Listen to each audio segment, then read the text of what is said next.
Salut, c'est Mojo, j'espère que tu es en forme. Alors aujourd'hui, comme indiqué dans le titre, on va tester un casque VR. Alors, écoute, avant de t'en dire plus, on lance le générique. Don't say you haven't noticed, double tapping my oldest. Alors, il y a quelques temps en arrière, j'avais déjà testé un casque VR juste ici. Voilà. Et en fait, ce que j'ai voulu faire, c'est racheter un casque, donc VR, de même type, on va dire, de même caractéristique. Voilà. En fait, pour voir s'il y a une évolution réelle au niveau des lentilles, au niveau du port du casque, au niveau de la tenue, au niveau de tout ça. Je suis pas parti sur un casque un petit peu plus performant, on va dire un petit peu plus haut, c'est-à-dire avec les écouteurs intégrés ou quoi. J'ai voulu conserver le même genre de casque pour voir vraiment si on nous prend pour des cons ou s'il y a vraiment une évolution. C'est-à-dire, est-ce que ça vaut le coup d'acheter un casque à 12 euros ou s'il faut mettre 30 euros pour avoir exactement la même chose. Donc, c'est vraiment intéressant de savoir ça parce que, en fait, si tu peux avoir la même chose à 12 euros, je ne sais pas pourquoi il faudra le payer 30 euros. Voilà. Ensuite, après, quand tu montes un peu en gamme avec les écouteurs, on est plus dans les 40 euros si tu veux quelque chose qui tienne à peu près la route. Mais pour le genre de casque que je te présente là, non, il y en a à partir de 10 euros. Et donc voilà, en fait, c'était pour savoir s'il y a vraiment une évolution sur une année, puisque je l'ai acheté l'année dernière, l'ancien casque. Et donc celui-ci, on va voir s'il y a une évolution ou pas. Alors, on va commencer tout de suite par le déballage. Alors, hop, dans la boîte, on retrouve le casque, un play, une notice d'utilisation, et un petit chiffon pour nettoyer les lentilles. C'est plutôt pas mal. Allez, on déballe le casque. Hop. Bon, alors, qu'est-ce que je peux dire par rapport à celui que j'ai eu l'année dernière? L'entourage, ça a l'air d'être quasiment le même, sauf qu'il est démontable et nettoyable. Ah si, niveau qualité, c'est quand même un petit poil au-dessus, puisque là, il y a une petite partie caoutchoutée. Voilà. Ça a l'air d'être un peu plus confortable. Je vais voir ça tout à l'heure en test. Au niveau des lentilles, ah putain, alors là, ça c'est la merde par contre. Alors attends, ça c'est quoi? Ça c'est l'écartement. Ça c'est l'écartement des lentilles, donc ce qui est ici, là. Tu vois? Par contre, pour régler le focus, donc il y a un focal de 45 mm. Donc pour régler le focus, par contre, ça va être à la main depuis l'intérieur. Donc ça, c'est vraiment pas très pratique. Celui que j'avais, je pouvais le régler directement depuis le dessus pour régler la profondeur des lentilles. Mais bon, on va voir au niveau qualité si c'est mieux ou pas. Ensuite, au niveau du scratch, c'est quand même un poil au-dessus, puisqu'en fait, tu peux régler le scratch là, comme ça, à la longueur de ta tête. Voilà. Plus la sangle au-dessus. Alors le scratch, je pense qu'il est suffisamment grand pour régler sur toutes les têtes. L'autre, c'était un système de sangle, comme ça que tu faisais coulisser. Au niveau du poids, il n'est pas très très lourd. Hop. Au niveau de la face avant, ben voilà. Alors il y a un petit écran devant le truc, ok. Donc le smartphone, il doit pouvoir rentrer facilement, je pense. Là, il y a deux petits tampons qui viennent bien bloquer ton smartphone. Par contre, quand tu vas venir appuyer ici. Alors par rapport à l'autre, par contre, celui-ci, on va pas pouvoir faire de... Non, on va pas pouvoir faire de réalité augmentée, puisque en fait, l'autre, si tu te rappelles, il y avait un truc qui coulissait comme ça, qui donnait accès à l'appareil photo du téléphone sur l'extérieur, donc pour faire la réalité augmentée et non pas la réalité virtuelle. Alors après, ça ferme pas super bien. Je vais enlever ça. On va voir. Peut-être que c'est parce qu'il y a le plastique. On va déballer ça. Hop. Là. Là. Ouais, ça va mieux. Hop, impeccable. Bon, tu vois, au niveau de la tronche, il n'est pas vraiment dégueulasse, hein. C'est même plutôt pas mal. C'est moi, là. Coucou. Hop. Bah écoute, on va passer tout de suite de l'autre côté de la caméra, puis je vais l'essayer, voir ce que j'en pense, s'il est confortable ou pas. Une chose que je t'ai pas dit pour régler au niveau de ton téléphone pour qu'il se tienne, en fait, il y a des espèces de petits coulisseaux comme ça. Alors, je sais pas si c'est terrible, terrible. Regarde, je fais coulisser comme ça. Hop, là. Et pareil pour la largeur. Hop. Donc, on va essayer de mettre le téléphone dedans, puis on va voir ce que ça donne. Je vais l'essayer tout de suite, voir ce que ça donne. Bon, tu te fous pas de ma gueule. Hop. Alors, faut que je le règle un peu parce que là, je suis un peu haut. Là, je vais le détendre un peu là.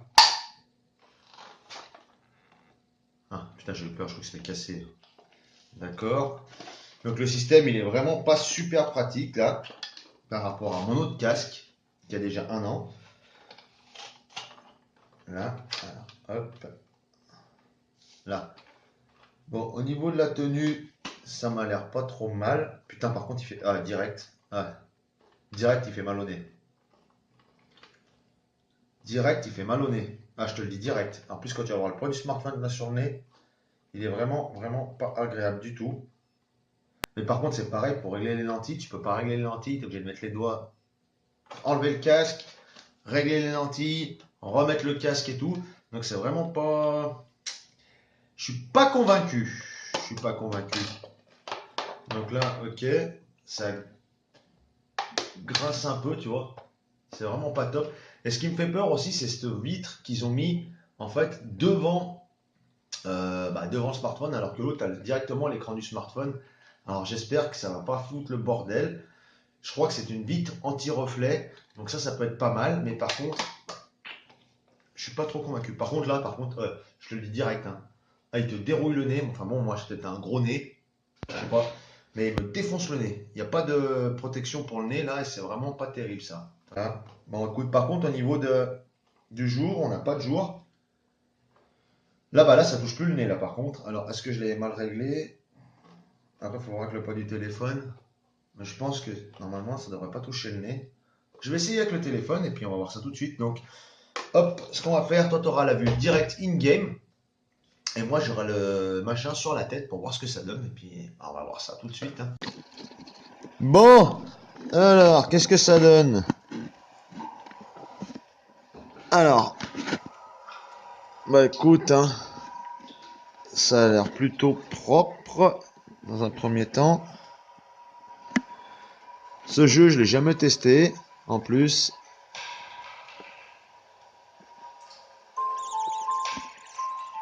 qu'est-ce que c'est que cette saloperie? Alors, franchement, je te disais tout à l'heure, j'avais peur pour la vitre, mais sincèrement, hop, à première vue, ça dérange pas. Ça dérange pas. Une main qui bouge toute seule. Ouais, ok. En fait, ce qui est pas mal, c'est que là, t'as pas besoin de la manette pour avancer. Mais écoute, ça a l'air plutôt propre comme ça. Alors après, j'ai pas réglé les lentilles.